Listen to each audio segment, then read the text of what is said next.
एक तरफ इजराइल को आलमी सतह पर बढ़ती हुई तन्हाई का सामना है और दूसरी तरफ मिस्र के शहर शर्म शेख में आला सतह के अमन मुज़ाकरात जारी हैं। जी हां, गजा में हालात को पटरी पर लौटाने के लिए पहले तो अमेरिकी सदर डोनाल्ड ट्रंप ने पीस डील और अमन मुआहिदा एक तरह से मुतारिफ कराया और उस पर इजराइल और हमास दोनों से यह कहा गया कि वो अब जंग के मैदान से हट जाएं और हमले रोक दिए जाएं, जंगबंदी होनी चाहिए और जो 20 नुकाती अमन मुआहिदा जारी किया गया है इस पर दोनों एक तरह से अमल करें। लेकिन हालांकि इस पर अमल तो नहीं किया जा रहा, लेकिन इस बीच बड़ी खबर मिस्र से आ रही है जहां पर मिस्र के बहुत अहम शहर शर्म शेख में एक आला सतह के अमन मुज़ाकरात लगातार जारी हैं ताकि बातचीत हो और बातचीत एक तरह से आगे बढ़नी चाहिए।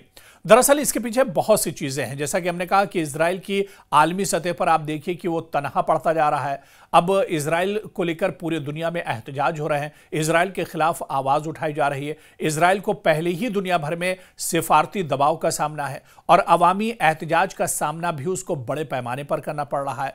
और आप देखिए कि हफ्तेवार मुजाहरे बिलखुसूस यूरोप, अमेरिका और खुद इजराइल के अंदर भी ये एहतजाज इजराइल के खिलाफ हो रहे हैं।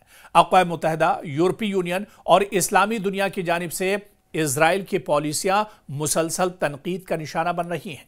खासतौर पर गजा और मगरबी किनारे में जारी कार्रवाइयों पर लगातार इजराइल की तनकीद की जा रही है और यह सूरत हाल इजराइल के लिए एक सिफारती बुहरान बनती जा रही है। यानी बहुत बड़ा चैलेंज, बहुत बड़ा झटका एक तरह से इजराइल के लिए इसे माना जा रहा है। और इसके अलावा आप देखिए कि इस बीच में जापान जैसे मुल्क ने भी अब वार्निंग दी है इजराइल को और जापान की वार्निंग इसी आलमी तन्हाई का एक तरह से हिस्सा है। यानी आलमी पैमाने पर जो सुपर पावर और जो बड़ी ताकतें हैं वो अब कहीं ना कहीं इजराइल को लेकर वार्निंग दे रही हैं और इजराइल से अपने रिश्ते एक तरह से तोड़ रही और इजराइल से दूर होती जा रही। इसके अलावा फिर आप देखिए कि मिस्र में आला सतही अमन मुज़ाकरात लगातार जारी हैं। इसी तनाजुर में मिस्र के सियाहती मकाम शर्म शेख में अमन मुज़ाकरात जारी हैं जहां अमेरिका की सालसी टीम पहुंची हुई है। और दिलचस्प बात यह है कि अमेरिका की यह टीम दरअसल अमेरिकी सदर डोनाल्ड ट्रंप के करीबी मुशीरों पर मुश्तमिल है और जेरेड कुशनर जो ट्रंप के दामाद हैं और मशरिक़ वस्ता के लिए खुसूसी मुशीर एलची हैं वो, और इसके अलावा स्टीव विटकोफ एक मारूफ कारोबारी शख्सियत हैं और सियासी शख्सियत हैं। इन दोनों की मौजूदगी इस बात की निशानदही करती है कि ये आम मुज़ाकरात नहीं है, ये आम बैठक नहीं है, बल्कि इंतहाई संजीदा और नाजुक मरहला है जिसको लेकर एक तरह से बातचीत की जा रही है। वहीं दूसरी तरफ देखिए कि मुज़ाकरात की मेज़ पर मौजूद फ़िलिस्तीनी तंजीम हमास ने अपने मुतालबात की फहरिस्त भी वाज़े कर दी है और हमास ने एक तरह से वाज़े कर दिया है कि वो अमन मुआहिदे पर जब भी एक तरह से रजामंदी जाहिर करेगा, जब भी उस पर एक तरह से आगे बढ़ेगा, जब उसकी बात एक तरह से मानी जाए और कुछ जो उसके खदशात हैं, जो उसके पॉइंट्स हैं, उस पर भी एक तरह से चर्चा होनी चाहिए, जिसमें सबसे अहम मुस्तकिल जंगबंदी होनी चाहिए। देखिए, हमास का यह कहना है कि जंगबंदी सिर्फ कुछ दिन के लिए, कुछ वक्फे के लिए, कुछ घंटों के लिए, कुछ महीनों के लिए नहीं होनी चाहिए, बल्कि जंगबंदी अगर हो तो मुस्तकिल जंगबंदी होनी चाहिए। यानी दोबारा से फिर जंग खित्ते में नहीं छिड़नी चाहिए। यानी महज आर्जी फायरबंदी नहीं बल्कि मुकम्मल और दायमी अमन होना चाहिए। इसके अलावा इजरायली अफवाज का मुकम्मल इनखला हो। यानी फिलिस्तीन के वो इलाके जहां पर इजराइल का कंट्रोल है, इजराइल ने जोर ज़बरदस्ती से कब्जा किया हुआ है, चाहे एक तरह से मगरबी किनारे की बात करें, इसके अलावा से गजा की बात करें, फिलिस्तीन के और दूसरे इलाके हैं, तो इन इलाकों से जो इजरायली फौज है उसका मुकम्मल खात्मा होना चाहिए, मुकम्मल इनखला होना चाहिए। खासतौर पर गजा और मकबूजा इलाकों से इन फौजों को निकलना होगा। इंसानी इमदाद की बिला रोक टोक फराहमी होना चाहिए जिस पर इजराइल अक्सर पाबंदियां आयद करता है। इसके अलावा मरवान बरगूसी की रिहाई, जो एक मुमताज़ फ़िलिस्तीनी रहनुमा और कैदी हैं और फ़िलिस्तीनी अवाम में खासी मकबूलियत रखते हैं, इनकी रिहाई का भी मुतालबा हमास ने अपनी फहरिस्त में रखा है। तो ये मुतालबात इजराइल के लिए नाकाबिले कबूल भी हो सकते हैं, लेकिन अगर आलमी दबाव इसी तरह से बढ़ता रहा तो इजराइल को नर मौक़िफ़ अपनाने पर मजबूर होना पड़ सकता है। और इसके अलावा मुस्तकबिल की सूरत हाल क्या कुछ होगा, इसके आगे क्या कुछ हो सकता है, जिस तरह से अब जापान भी एक तरह से वार्निंग दे रहा है और इसके अलावा मिस्र में भी आप देखिए कि बड़े पैमाने पर सिफारती जो एक सालसी किरदार अदा मिस्र कर रहा है और यहाँ पर एक लंबी बैठक शुरू हुई है और यहाँ पर गौर व फिक्र किया जा रहा है कि किस तरह से मशरिक़ वस्ता में हालात पटरी पर लाए जाएं और ख़ास तौर से फ़िलिस्तीन और गज़ा का जो मसला है ये दरअसल हल होना चाहिए। तो ऐसे में कहीं ना कहीं अमेरिका का किरदार बहुत अहम हो जाता है, मगर ये सालसी ट्रंप दौर की टीम के जरिए हो रही है जो मौजूदा बाइडन इंतजामिया से मुख्तलिफ हिकमत अमली रखती है। अगर हमास और इजराइल किसी आर्जी मुआहदे पर भी मुत्तफिक हो गए तो यह गजा के अवाम के लिए रिलीफ का बायस भी बन सकता है। इसके अलावा अमेरिकी सदर डोनाल्ड ट्रंप ने इजराइल और हमास से मुतालबा किया है कि वह गजा में मुजव्वज़ा अमन मंसूबे पर तेजी से आगे बढ़ें। उन्होंने खबरदार भी किया कि इस अमल में ताखीर हुई तो शदीद खुरेजी हो सकती है।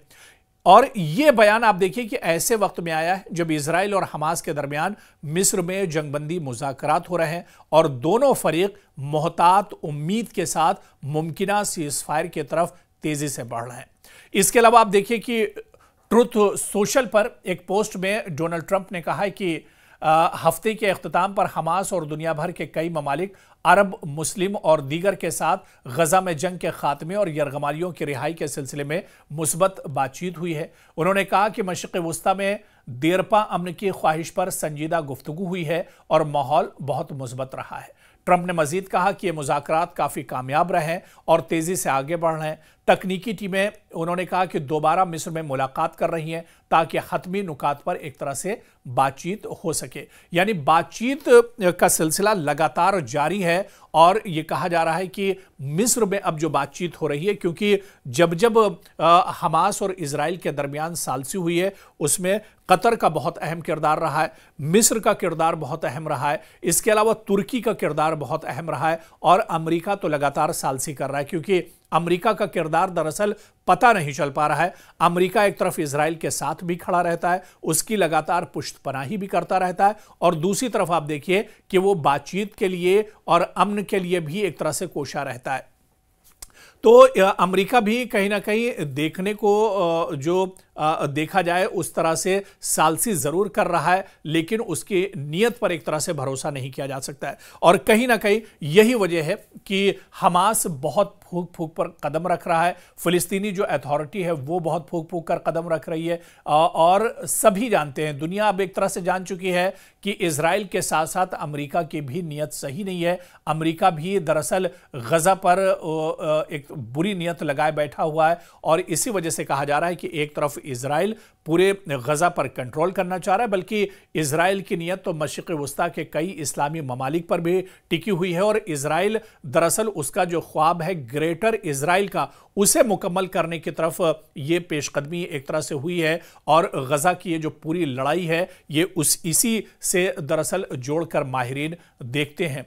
तो ऐसे में आने वाले दिनों में क्या शर्म शेख में मिस्र में जो बड़ी बैठक हो रही है, बड़ी बातचीत हो रही है, सालसी के लिए एक बड़ी पहल हो रही है, क्या इससे आने वाले दिनों में कोई उम्मीद अफजा नतीजा निकलता है? क्या मशरिक़ वस्ता में जंग रुकेगी? क्या जो खून खराबा गजा में हो रहा है इस पर एक तरह से लगाम लगेगी? क्या इजराइल एक तरह से पीछे हटेगा? ये बहुत अहम सवाल है कि क्या इजराइल आने वाले दिनों में पीछे हटता है, ये देखना भी बहुत अहम होगा। और इस बैठक और इस जो बातचीत हो रही है इसका क्या आने वाले दिनों में कोई नतीजा निकल कर आएगा, ये देखना भी अहम होगा।